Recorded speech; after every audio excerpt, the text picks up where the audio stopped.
Fala galerinha, tudo bem com vocês? Sejam bem-vindos a mais uma aula de língua portuguesa. Comigo, professor Gersonias. Então, galerinha do nono ano, estamos juntos. Esse ano nós estamos juntos, certo? Serão muitas aulas aqui com vocês pela TV. E qual é o tema da aula de hoje? Vamos para o slide, vamos conferir aqui o slide para observar o conteúdo, certo? Então tá aí, língua portuguesa, ensino fundamental, nono ano. Você que é do nono ano, rapaz, fica atento. Professor Gersonias. Conteúdo de hoje eu coloquei habilidade. Por que eu coloquei habilidade, gente? Para a gente entender o que a gente vai analisar nos poemas. O gênero, eu já vou adiantando aqui, gênero poema, presta atenção aqui, poema. E o que a gente vai observar nos poemas? Gente, poema é um gênero que a gente pode dizer assim, né? O gênero literário, lógico, né? Mas eu chamo ele assim, ele é da arte. Então, assim como a arte, ela quebra com a expectativa nossa, a arte, ela subverte muitas coisas, o poema, ele subverte a língua, né? A literatura em si, ela subverte a língua. O uso normal da língua, comum da língua, nos poemas e na literatura, eles são meio que subvertidos para gerar uma interpretação mais interessante, né? Ele é bem expressivo. Então, gente, olha o que nós vamos observar. Interpretar em poemas efeitos produzidos pelo uso de recursos expressivos, são esses recursos aqui. Tudo que o poema pode fazer para deixar ele mais expressivo, para passar a mensagem que ele quer passar para o leitor, certo? Então, vale vários exemplos. Pode ser sonoro, ok? Como as estrofes, as rimas, as aliterações, a gente vai já entender o que é essa aliteração, e etc. Veja que aqui na habilidade diz assim, etc. Muita coisa aí está valendo. Pode ser semântico também, figuras de linguagem, por exemplo, né? Então, quando aparecem algumas figuras de linguagem, a gente pode dizer também que ali é um recurso expressivo, a metáfora, a metonímia, a hipérbole, né? O exagero. No poema é muito interessante o eufemismo, né? Que é abrandar algumas expressões também, certo? Enfim, tudo isso aí também está valendo. Recurso gráfico, alguns, porque a gente sabe que recurso gráfico vai mais para poema visual, né? Alguns são aceitos, alguns misturam um pouquinho, né? Eu até coloquei aqui algum exemplo, mas só a título de a gente observar. A gente vai ver recurso gráfico no poema visual, certo? Então vamos lá. Poema. Gente, como é que eu identifico um poema logo de cara? Galerinha, o poema, as linhas dele a gente chama de verso. Olha aqui, ó. Minha terra tem palmeiras. Aqui é um verso, eu posso chamar de verso, certo? Veja que diferente de um texto em prosa, professor, o que é um texto em prosa? O texto em prosa é o que não utiliza verso. Se o texto não utiliza os versos, né, ele utiliza o parágrafo mais comum, que a gente já conhece, é um texto em prosa. Então veja só, que se fosse um texto em prosa, um texto que não ia utilizar verso, mas os parágrafos, aqui ele já teria que estar próximo a alguma margem, certo? Ele não poderia quebrar aqui a frase inteira, ela teria que continuar na mesma linha, né? Minha terra tem palmeiras, onde canta o sabiá. Teria que continuar aí na mesma linha. Mas no verso não, no verso ele faz do jeito que quer. Ah, professor, e por que ele cortou bem no onde canta o sabiá? Por que ele não foi logo todo? Por que ele não cortou no Minha Terra Tem? Galera, é tudo medido. Tudo isso aí é feito com carinho, vamos dizer assim, né? Com carinho pelo poeta. Ele foi até Palmeiras porque ele tem um motivo aí sonoro, rítmico e melódico, certo? Então os versos, e ainda mais curtos, né? Quanto mais curtos são os versos, mais chance ainda de o poema ele ganhar aquela musicalidade, ok? Um verso longo, ele perde a musicalidade dele. Então, já é um dos sentidos, né? Porque ele cortou. Outra questão aí, tem uma medida aí, né? Ele sabe até onde pode ir o verso. Se ele alongar de mais um e deixar o outro muito pequeno, talvez ele perca um pouquinho, né?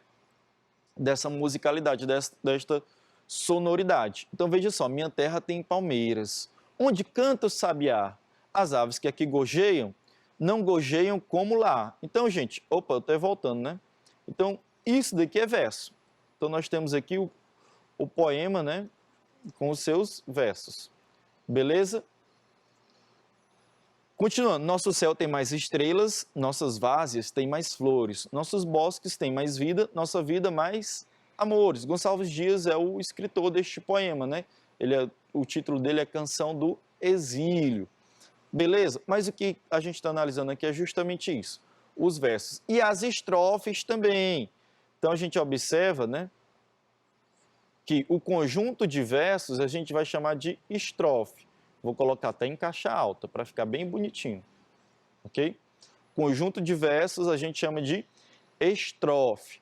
Ah, professor, igual na música, né? Na música tem lá as estrofes. Isso. E tem na música, professor, o refrão. Por que que essa estrofe é chamada de refrão? Porque ela é repetida mais de uma vez. Então, o refrão é uma estrofe que se repete.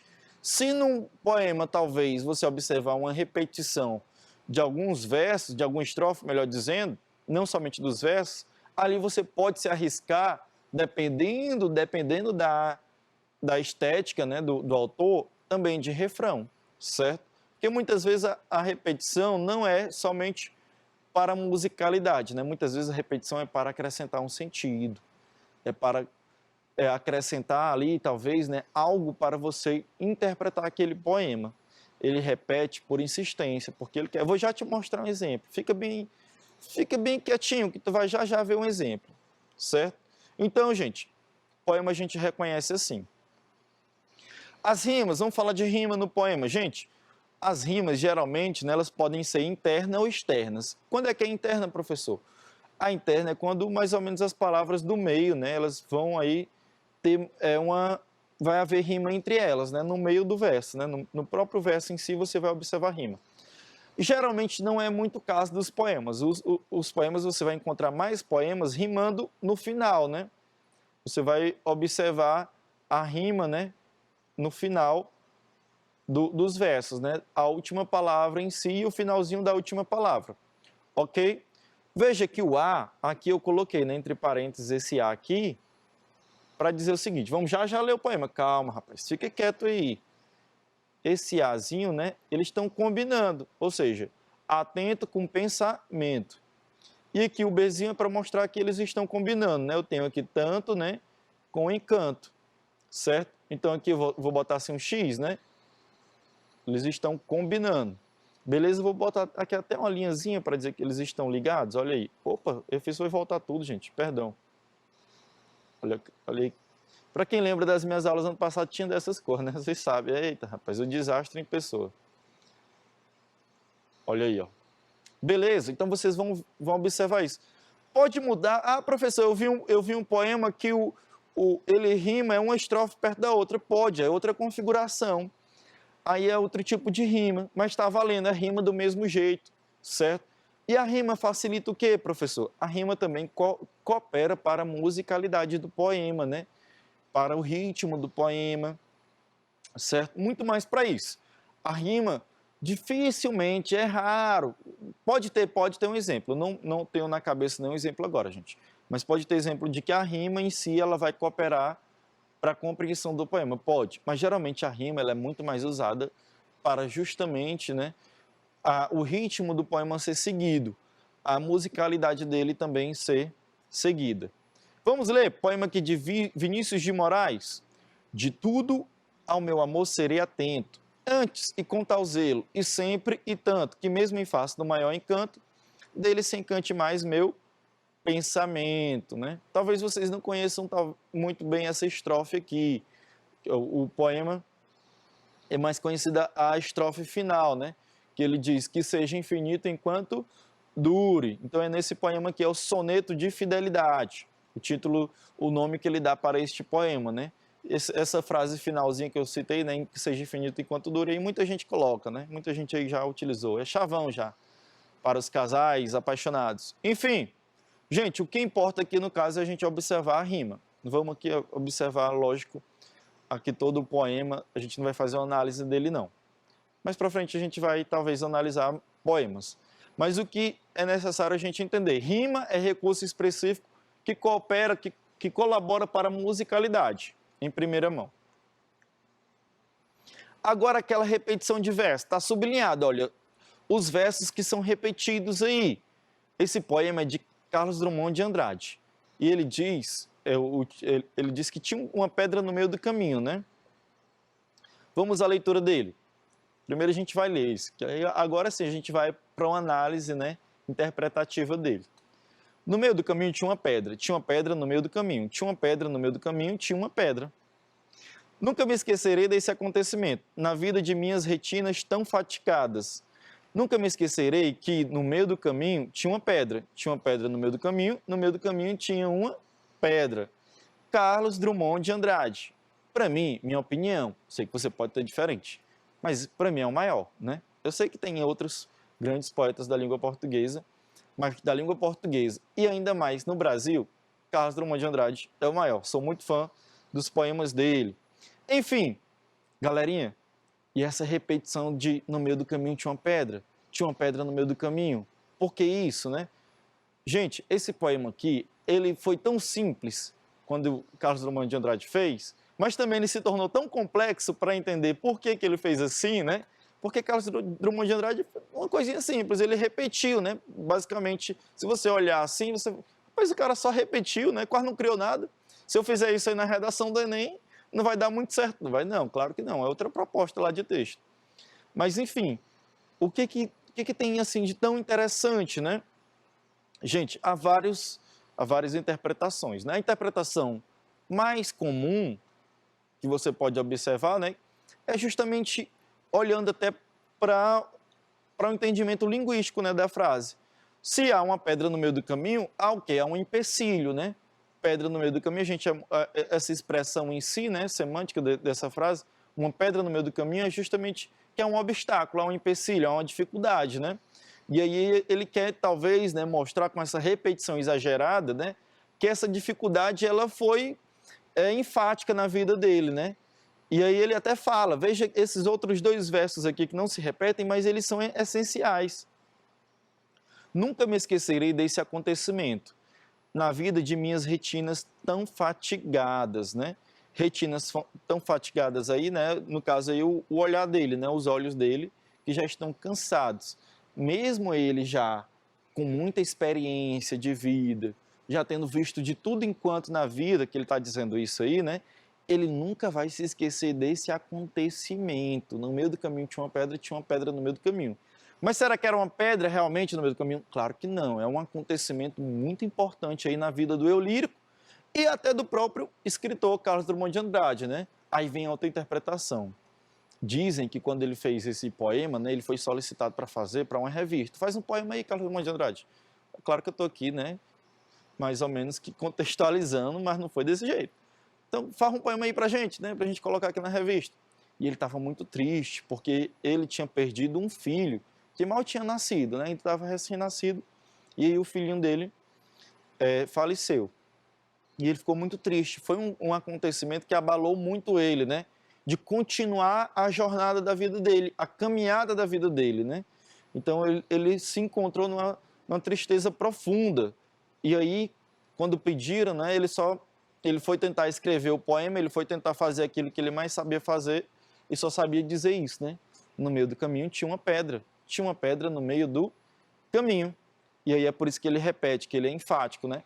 Mas isso é interpretação mais biográfica, né? E a gente sabe que nem sempre o poeta, né, coloca lá coisas da sua vida no poema, né? Ele nem sempre expressa coisas da sua vida, certo? Então, é uma interpretação biográfica, é válida, é bonita, mas que é correta? Aí eu já não sei dizer, certo? O poeta, ele é muito subjetivo, né?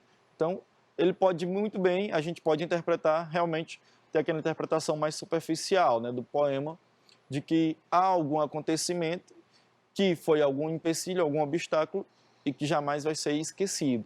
E veja como foi forte, hein, que ele diz assim, nunca me esquecerei desse acontecimento, né, na vida de minhas retinas tão fatigadas. Gente, uma pessoa que tem as retinas tão fatigadas é uma pessoa que já viu de tudo, né, tem muita experiência.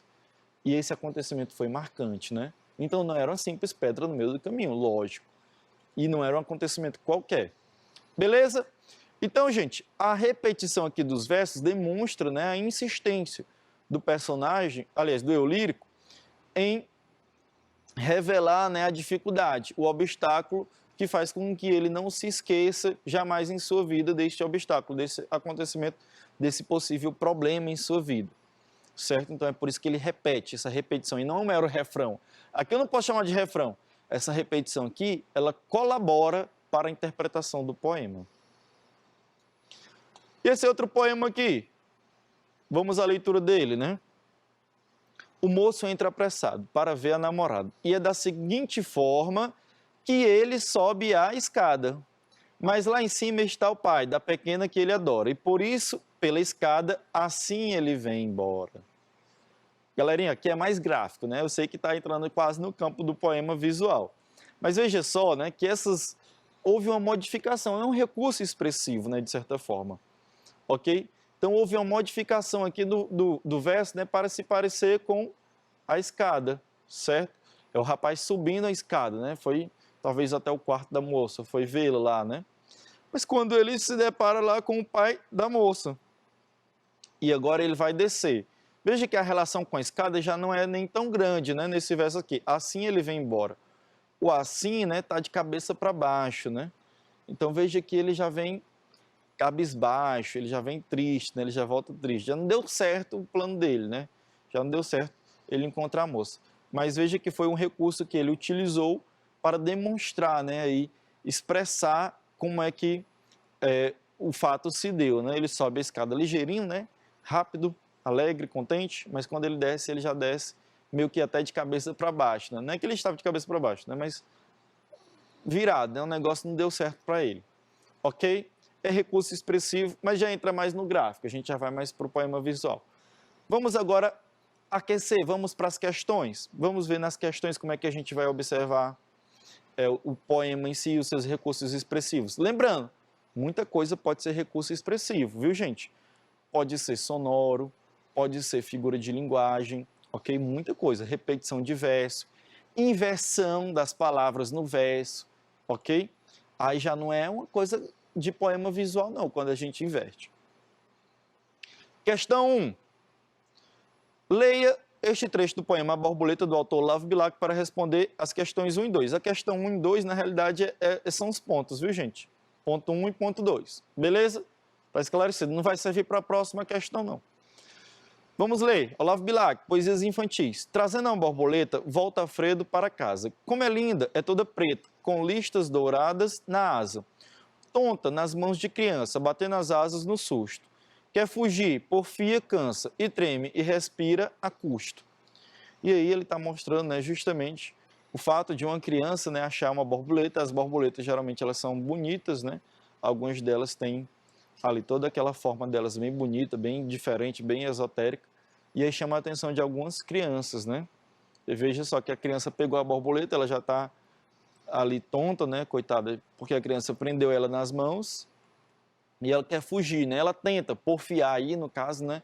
É tentar, é buscar com muita vontade, né? Ela cansa, treme e respira a custo, né? Já chegando quase no final já da vida dela, a borboleta. Eita, que as crianças não deixam nem as borboletas de mão, rapaz. Enfim, é o Olavo Bilac que está dizendo isso. Em poemas, é muito comum o uso das rimas. Opa, eu estou perguntando, né, gente? Aqui foi uma afirmação. Em poemas, é muito comum o uso das rimas. Sim, é verdade. Quais são as palavras que rimam? Não vou nem copiar aqui não, gente. Vamos ver aqui no texto, ó, as palavras que rimam. Trazendo uma borboleta, e aqui vai rimar com toda preta. Casa vai rimar com asa. Criança vai rimar com cansa. Susto vai rimar com custo. Estão aqui as rimas, ok? E essas rimas, qual é o efeito do uso de rimas em textos poéticos, né? Aqui eu já vou responder aqui, vou colocar aqui a resposta. O R de resposta e qual é o efeito, né? Eu vou colocar assim, dão ritmo e musicalidade, né? A música ela tem a ver com ritmo também, né?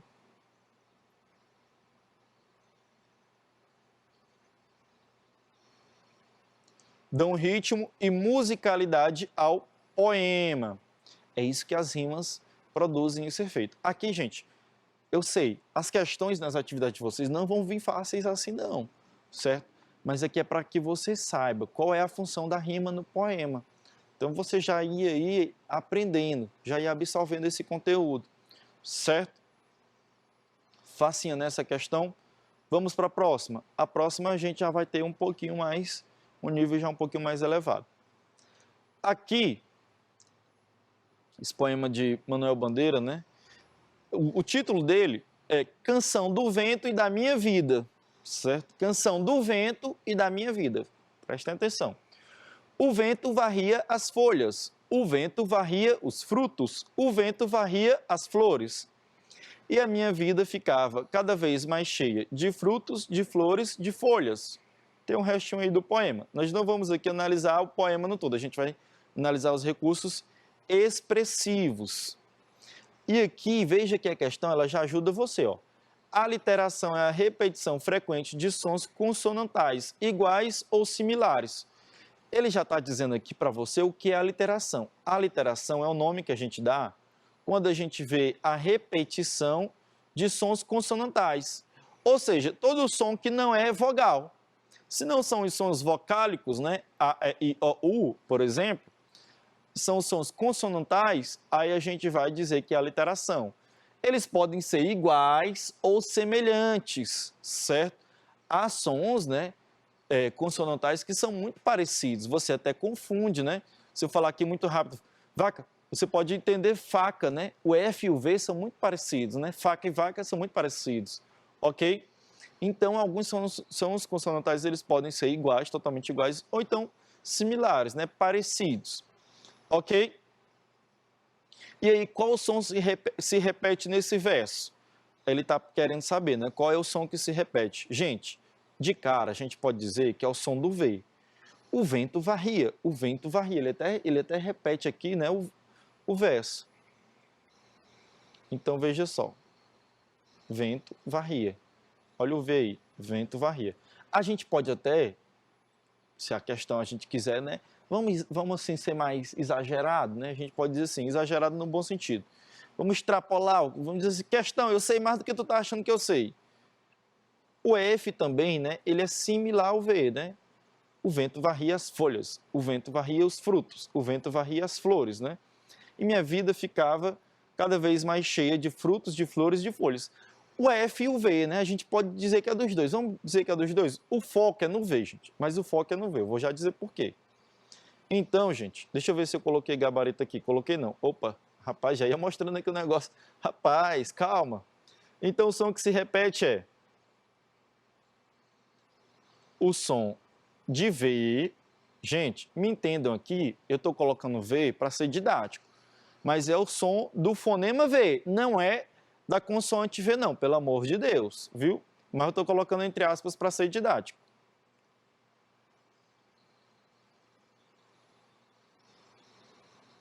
E o som de F, vou colocar aqui, ok? Mas o foco é o som de V. Por que é o som de V, professor? Olha outro ponto. Que som essa repetição procura imitar? Gente, ele não colocou esse V aí aleatório, não. O vento varria as folhas, o vento varria os frutos, o vento varria as flores. E minha vida ficava, né? Olha o V de novo. Cada vez, né? Rapaz, estou falando aqui V demais já. Então esse V aí, ele tem uma relação, né? O vento varrer, imagina o que é o vento varrer, não é o vento com a vassoura não, pelo amor de Deus, gente. O vento varrer é justamente ele assoprar, né? O vento soprando nas folhas e levando elas, né? E olha que esse vento é forte, ele leva também os frutos, né? E as flores, olha o vento levando tudo, olha só. Então é o sopro. Como é que tu faz o sopro com a boca aí? Faz aí, rapaz, em casa o sopro com a boca. Né? Certo? Parece meio que um F com um V, né? Olha, rapaz, eu tô soprando aqui, rapaz. Meu Deus do céu, olha que professor não faz. Enfim, então, você pode aí observar, né? Tem uma relação aí, né? O som de V e até o do F também, né?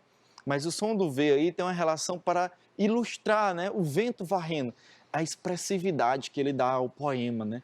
Veja que fica mais interessante. Você imagina, você lê já imaginando o vento varrendo, aquele som do vento, né? Aquele bem forte, né? Levando as folhas. O vento é tão forte que leva os frutos, né? Rapaz, se for uma melancia, o negócio não vai dar certo não, né? Tem que ser um temporal mesmo aí, uma ventania grande. Enfim, né? Com certeza não era melancia, né, gente? Pelo amor de Deus.